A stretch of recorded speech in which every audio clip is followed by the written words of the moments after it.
Grüß, willkommen in einem aufregendes video. Welcome to another exciting video, in this case episode 4 of my organisational series of videos. In this video I wish to cover the Austrian Army between 1801 and 1815. I created these subset of videos in order to assist in my efforts in creating army lists, but the bulk of the video is a historical analysis of the TO&E or Gliederungen of the Austrian Army between the years of 1801 and 1815. Only the last part of the video will cover converting this into a force mix for a figure game, and unlike my previous Prussian video, I'll be only covering that very briefly. So if you're viewing this because you're interested in the history, it's okay. If you're viewing it because you are interested in figure gaming, then you will view to the end. But if you're not interested in figure gaming, then I will tell you when you can stop viewing. Creating army lists for generic figure games is a constant issue. Using historical force mixes from specific battles works well, but this video is an attempt to understand the basic organisational structure of a specific nation's army. With an understanding of the basic organisational structure, we can look for ways we could use that data in order to create army lists, as well as help us understand how a nation's military evolved during the Napoleonic Wars. There are many issues with attempting to come up with a generic total military TO&E of a nation, then building army lists for it, and it's an approach that I've generally avoided in the past. But I notice that the Garde du Corps rules makes an attempt in this direction. This shows the Garde du Corps data for the Austrian Army. The key value to consider here is the first number, which represents a number of units, and the last number, which represents a number of figures, each representing 60 men within that unit. This chart got me rather excited until I realised it did have a lot of errors. For example, the 50 line infantry regiments, each consisting of between 18 and 21 figures, or 1,080 to 1,200 or 1,260 men, which may be correct if we're talking about battalions, but this is supposed to represent a regiment. The value of 50 is almost correct in terms of numbers of regiments. It should actually be 59, but 50 is, let's say, close enough. But the actual regimental strength, which went to war, consisted of 3 battalions, each consisting of 6 companies of 192 men each. If you do your maths, you'll quickly discover this chart is not correct. This was also the case with the Prussians in my previous video. On the other hand, the grenadier values are correct. There were 21 regular grenadier battalions, each consisting of 4 to 6 companies of 143 men each. Based on this, a player could field a very unbalanced force mix, with too many grenadiers and too few line infantry. Unfortunately, my hopes this data would make the job of determining the TO&E of the Austrian Army was dashed. This is no surprise, and the same occurred with the Prussian Army. However, the basic concept has merit, and I've decided to also conduct a historical analysis of the Austrian Army in this period. In defence of the rules I took this chart for, there are many reasons for the chart being the way it is. At this scale, gamers want lots of cavalry and elite formations and less regular troops. So the list satisfies the requirements of the gamers. However, I wanted to know what an actual historical ratio was, rather than deal with the desires or wishes of figure gamers. A lot of the source material within this video comes from the excellent Napoleon Armies by Ray Johnson. Another source I extensively use is the excellent Armies of the Napoleonic Era by Otto von Pifka. This shows the English front cover on the right. While I do not possess this book, I must admit this looks like a very interesting reference document, which I will probably purchase at some point in time. I found this on the Scribe website. A quick caveat, this video is an overview of the topic and is not an in-depth historically investigated analysis. I'm sure other historians and enthusiasts possess superior knowledge and experience in this specific topic, but for those who wish a layman's analysis or high-level view, then this video is for you. Before we get into the detail of the TO&E of the Austrian Army or Österreichische Armee, I will first provide a brief overview of the different troop types the Austrians employed, as I will be describing units based on these troop types. In the most part, they are self-evident, but some troop names are confusing and the history of their origin is often obscure. The military really does love tradition, even if it causes confusion. Grenadiers are line infantry made up of the largest men, which was similar in many other armies. Being large would assist in hand-to-hand combat, thus these troops would be useful in urban fighting or as shock troops designed to break through the enemy line. They are basically heavy infantry. This shows the grenadiers from the so-called German regiments. The Austrians did not possess guard infantry. The grenadiers represented their elite foot shock troops. The grenadiers, which were raised in Hungary, had a slightly different uniform, wearing blue pants, as you can see here. As far as I'm aware, all the grenadiers were as effective as each other. Big men wearing funny hats and screaming a lot.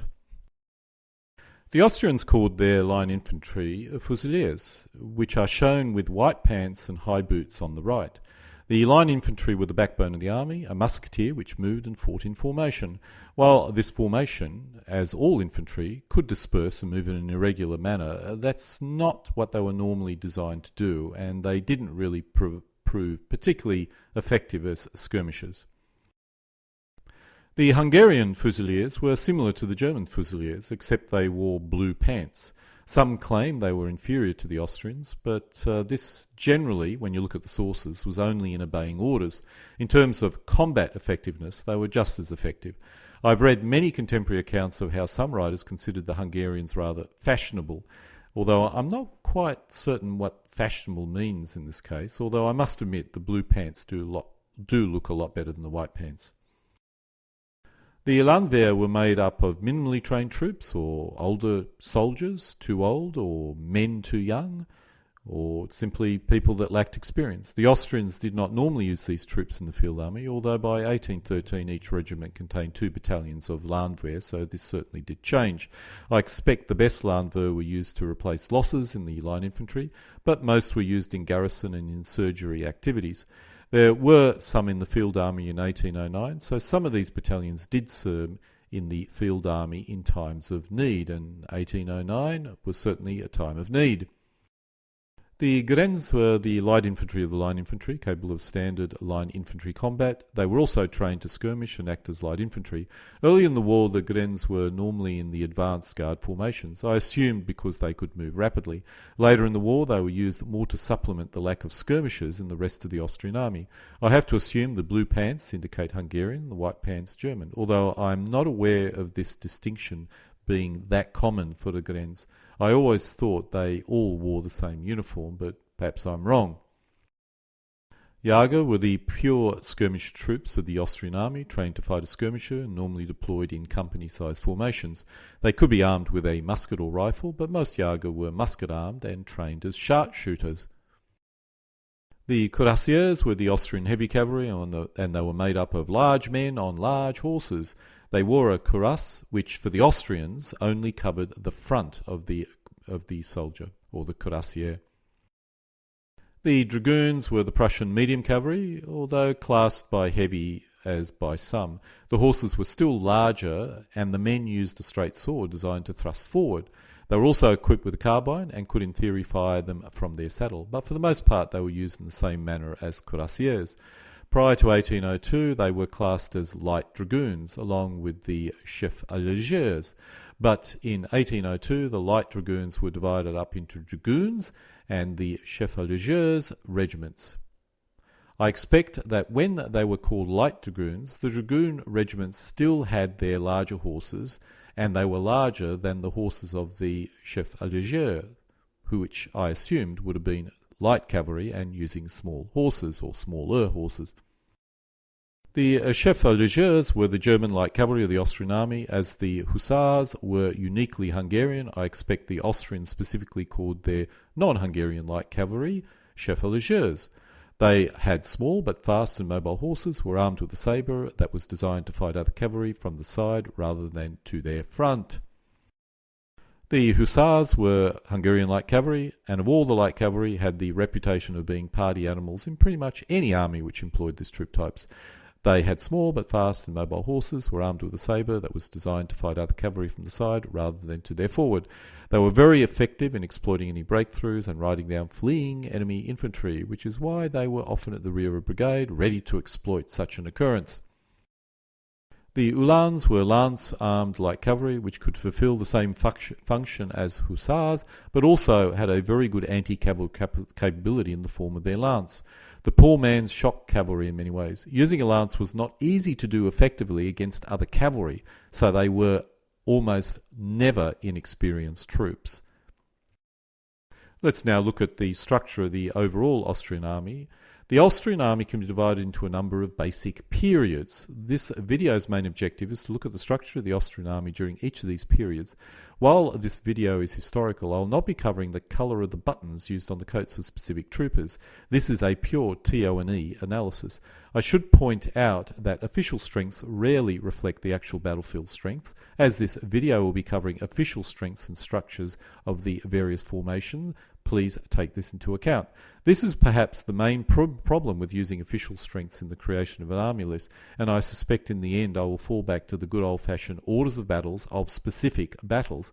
However, in many cases, accurate values will not be present for these battle TO&Es, and knowing the official strength of a formation may assist in determining what a reasonable strength could have been in an actual battle. This shows the Austrian army between 1801 and 1804. The Austrians did instigate a number of reforms in 1802, mainly with cavalry, but apart from this, the force mix was very similar to the army Austria had in 1800. 2 infantry regiments were called garrison regiments, later converted into garrison battalions. According to this source, there were also 3 non-line infantry garrison regiments. I'm uncertain what the difference was. The Grenadier Battalion manpower came from the Grenadiers, which were part of each infantry regiment. At least that was the case in 1805. The Austrian Army of 1801 possessed no permanent structure greater than a regiment.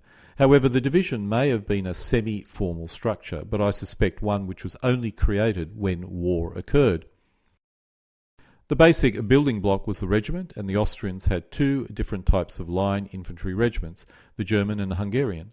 These mainly differed in manpower, at least early in the war. The artillery would have been attached when this formation went to war.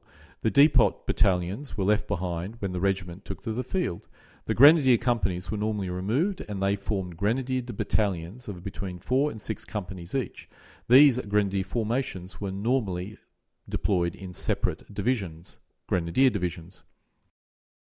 The Austrians organised their light Grenz troops into regiments. These could form typical line formation, but was mainly employed as fast light troops, normally in the advance guards divisions.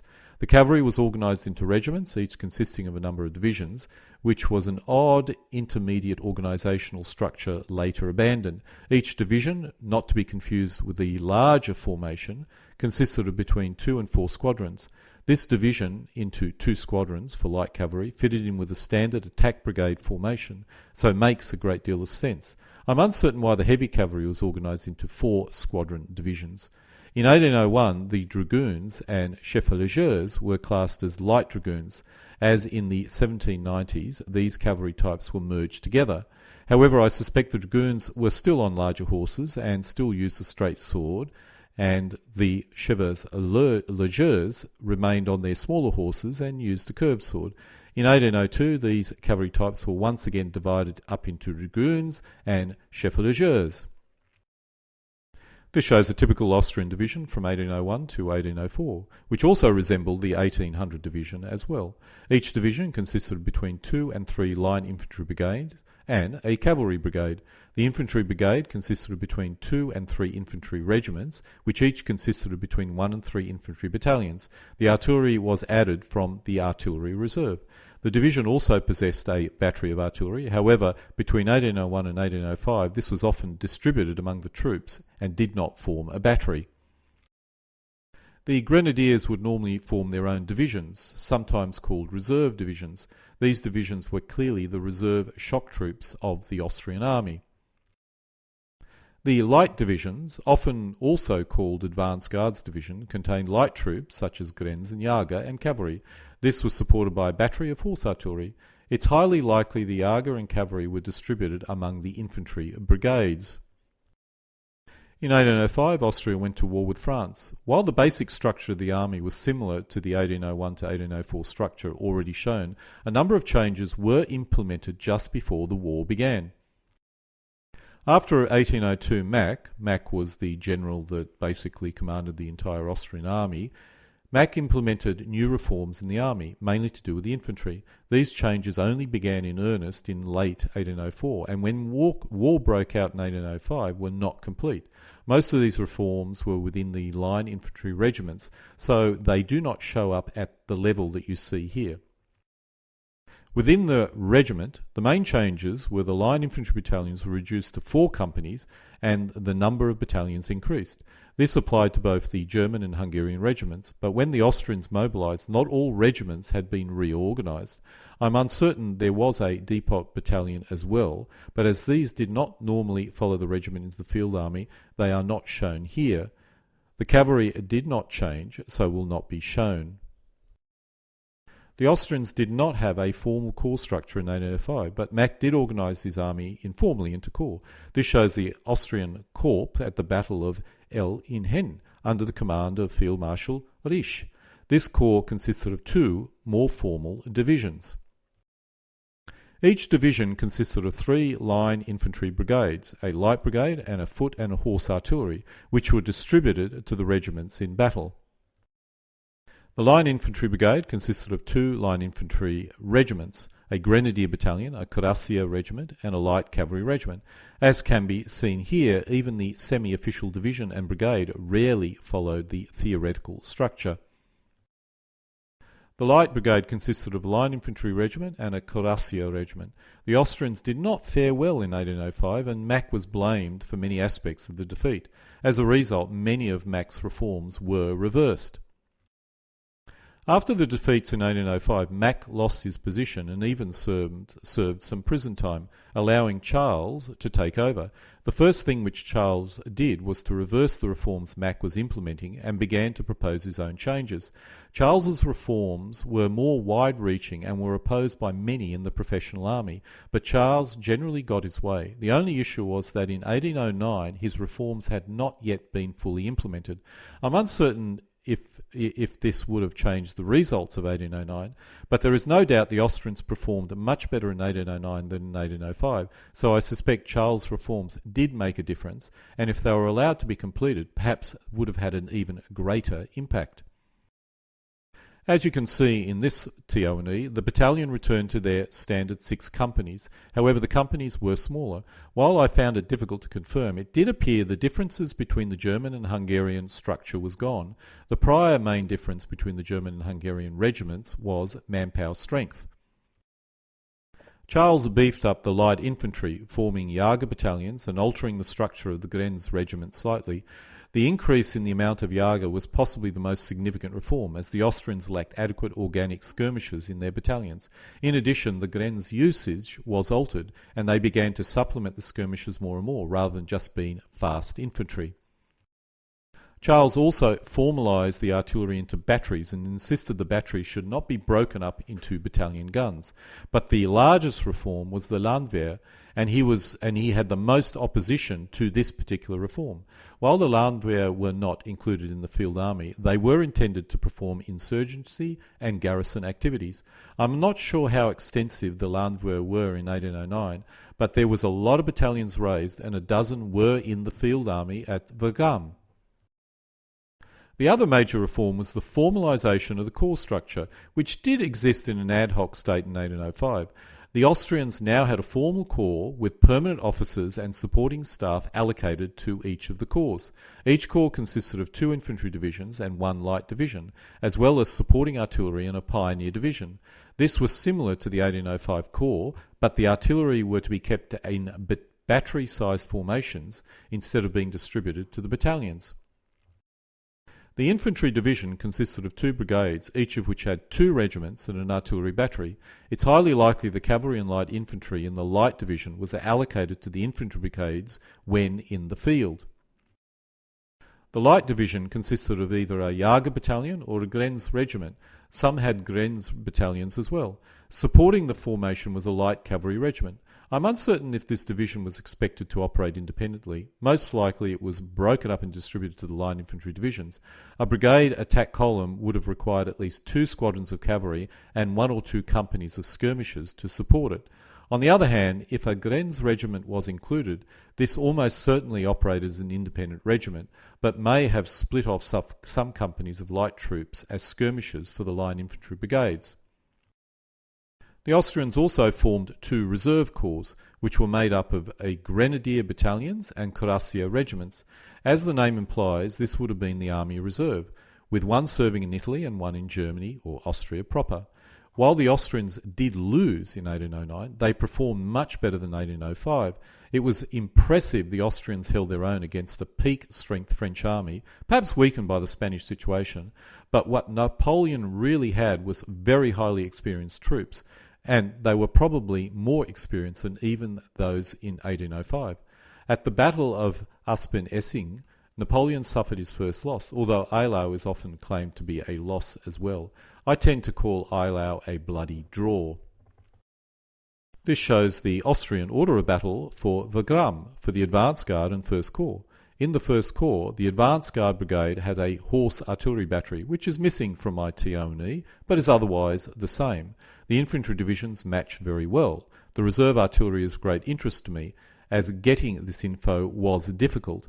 The advance guard, which is a sort of special corps not covered in this video, is also of interest. The most interesting thing is the presence of the Landwehr, which I was not aware occurred at battalion strength on a formal basis. Even if the Austrians did better in 1809, they did lose, which resulted in Charles being demoted, against his will, with Karl Philipp, Prince of Schwarzenberg, slowly taking over. The major changes in this period was the disbandment of formations due to loss of territory, with up to 10 infantry regiments and 6 Grenz regiments being disbanded. The Grenz went on to serve under the French until 1813, when they changed sides once Austria joined the war. The main military operation in this period was the campaign in Russia, first by one corps and later a second corps was being formed in order to assist the first. The corps the Austrians sent into Russia in 1812 modified the late division a great deal, but was otherwise similar to the 1809 corps. There were 3 infantry divisions, each consisting of 3 brigades and 2 regiments each. 2 grenadier battalions were attached to one division. The light division consisted of a Jager battalion, but the cavalry component was rather large, with 5 regiments being attached. At the end of 1812, a second corps, which I have to assume was similar to the first corps, was being formed to assist the Austrian corps, the Austrian First Corps, in Russia. In 1813, the Austrians displayed much more caution and carefully mobilised and prepared for war. The Austrians were determined not to lose again. When they took to the field in 1813, they displayed extraordinary caution, which was probably a good thing, as Napoleon loved to take advantage of enemy mistakes. Apart from some minor battles early in their involvement, they avoided mistakes for the most part for the rest of the campaign. The Austrian army in 1813 was smaller than 1809, but to compensate for the loss of manpower, the Landwehr were added to each line infantry regiment and took the place of garrison and depot troop, as well as possibly providing replacement for losses in the field. This allowed the Austrians to concentrate a high proportion of their professional troops in the field army. As a result, the Austrians were still rather formidable. In times of need, some Landwehr battalions may have also served in the field army. The cavalry experienced significant changes. The regiments were now formalised at between 4 and 6 squadrons, with the division layer being removed. While in theory the Austrians had 8 corps, in 1813 only 2 were mobilised and only an additional 3 were secretly mobilised before they went to war. I'm uncertain where the other corps were allocated, but I assume they were formed at a later date and sent to Italy. The infantry divisions had not changed much, but in most cases each regiment only had 3 battalions. I'm uncertain how many grenadier battalions were left in the division, as most would have been used in the reserve corps. The Light Division, or Advance Guard Division, was changed a great deal compared with 1809. It contained line infantry, a Jager battalion, and supporting cavalry. In some cases, the Jager battalion was replaced with a Grenz regiment or battalion. It seems like the Jager and cavalry may have been distributed to the other 2 divisions, but the Advance Guard did have some independent strength in the form of line infantry. The Reserve Corps contained most of the Grenadiers and heavy cavalry, but also included line infantry regiments. In theory, there were 2 Reserve Corps, but only one went to the field initially. I suspect the second was raised later and sent to Italy. This shows the Austrian Army at Leipzig. All corps had an advance guard division of varying strength. Most corps had 2 divisions of reasonably consistent strength, with one corps only possessing 1 division. The artillery is of most interest, as getting good data on Austrian artillery formations is not easy. Finally, the advance guard, consisting of light divisions, which I do not cover in this video for the 1813 period. While some changes occurred in 1815, they were not major, and regardless, these formations never saw action. As you can see here, Field Marshal Schwarzenberg was not an old man. He clearly represented a new wave of talent in the Austrian army, even if he displayed unusual caution for considering how young he was. For those viewers not interested in actual figure gaming, then this video from this point on uses the data so far collected in creating army lists, so those folks may wish to exit the video now. For those interested in figure gaming, then this section from this point on attempts to convert the TO&Es into a force mix for a set of figure gaming rules. In order to convert the TO&E into a force mix for a game, we need to use one of the what I call magic ratios. This is one example, and all these elements would occupy a similar frontage. For example, at 50 men per figure and 4 figures per base, the frontage would be about 40 metres. The same applies with cavalry and artillery, although it must be pointed out there is obviously some variability. I'll use these ratios for my force mix. If playing a higher scale, simply multiply these values by 2 or 3 or more. Thus, the set of rules where an infantry element represents 1,000 men, the infantry scale is 5 times what is shown here. Using the principle of always rounding down and staying with whole elements, we end up with an infantry regiment consisting of 12 infantry elements and 2 elements of artillery. There are 2 regiments, giving us a total of 28 elements in this division. The cavalry brigade consists of 2 regiments. The sizes of a regiment can vary wildly, but assuming 4 squadrons per regiment, we end up with 8 elements per regiment, with 2 regiments for a total of 16 elements. There is a single battery of artillery, which gives us 2 elements. The whole division consists of 2 infantry brigades of 28 elements, 1 brigade of cav brigade of 16 elements, and 2 artillery elements for a total of 76 elements. This is probably too large a force mix to field for a game, but is possible depending on the rules you use. If we look at the Grenadier Division, we end up with 2 brigades of 18 elements each and 2 foot artillery elements for a total of 38 elements. This is a very manageable force mix, if a bit unbalanced. The Austrian Light Division consists of 4 Grenz regiments of 13 elements each, a Jager battalion of 6 elements, 2 regiments of 4 Dragoon elements, and 2 regiments of 4 Hussar elements with 2 horse artillery elements, giving us a total of 76 elements. This is a very large force mix, but possible to field depending on the rules. The only point which I notice is that using a figure scale of 50 men per figure, it's hard to field any type of practically balanced force. While I saw this with the Prussian, it's very or much more obvious for the Austrians. I'm uncertain about 1801, but in 1805 the Austrians freely mixed formations between the divisions, so most corps had all the light troops in a single division. It would seem reasonable light troops such as Jager would be shared out among the other line infantry divisions. If correct, an accurate army list needs to take this into account. All forces in a corps size, within a corps size formation, or putting it another way, a corps is the smallest formation you should consider fielding if you want a balanced force. This makes army list generation rather difficult, and is something I suspect I need to allocate more thought on. We will now come back to the Garde du Corps data. This shows the data for Austria, corrected by myself using the research that we've gone through.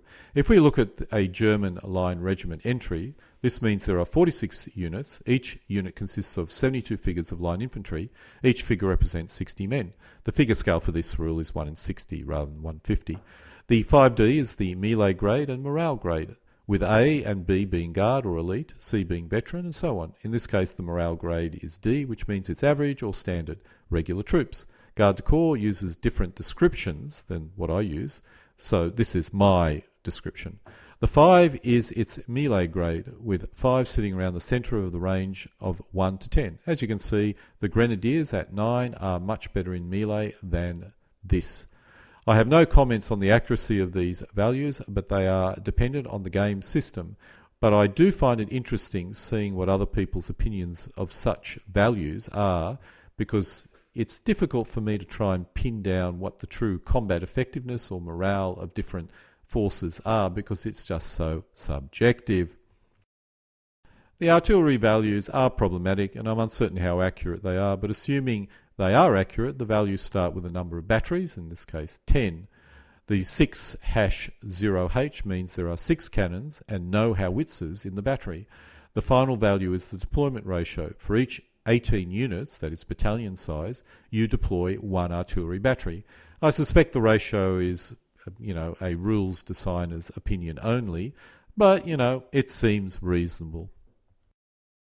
After creating these 2 videos, I'm beginning to feel more and more the optimal method of creating army lists is to look at the battle, or by period, and focusing on a core size formation as the basic unit for your game. Players who wish to use rules which cannot support a core could pick out the units they wish to field from the core size formation and play away. As a core is about 20,000 men, and assuming a maximum element count of 50, the scale we need to consider is 400 per element, or 100 men per infantry figure and 80 men per cavalry figure, and 8 guns per artillery figure. This scale is not used by the majority of rules, but at least most rules could field a full core if they allowed for 100 elements per side, perhaps. In summary, I'm uncertain if it's possible to create a useful army list for a set of rules which uses a smaller scale and simply multiply this as you ramp up as the way you scale. I think this can only occur if you start with, let's say, a scale of 100 men per figure and attempt to model a full corps. I'll need to drill down into the TO&E of the French and perhaps Russians before I come to a final conclusion, but it seems my road to finding a universal army list is not going to get to its objective as quickly as I earlier thought. This concludes episode 3, in this case covering the Austrian Army between the periods of 1801 and 1815. Alle guten Ding, kommen zu einem Ende.